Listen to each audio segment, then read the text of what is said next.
जय जगन्नाथ बंधु मैंने तो आपको आज कहबी कि उच्च चिंताधारार 10टी मूल मंत्र कौन कौन से 10टी मंत्र तो सहीटा से विषय पे आलोचना करवा। तो प्रथमटी हूँ थरे होता दोष को आउ थे केवे भी कर ना।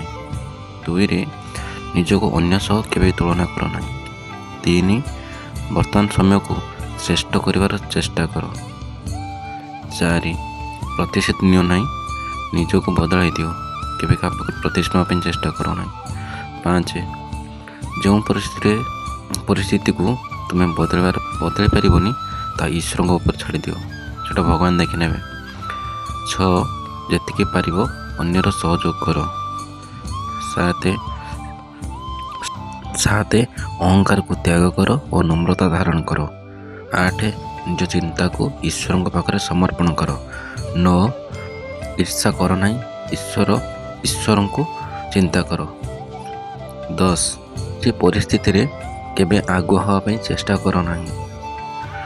तो बंधु मैंने एमती नुआ नुआ वीडियो देखापी आमरी चैनल को सब्सक्राइब कर दिंतु, लाइक करूँ, शेयर करूँ और आपंकर मतामत कमेंट जरिए जनातु। वीडियोटी को संपूर्ण देखि बहुत बहुत धन्यवाद। जय जगन्नाथ।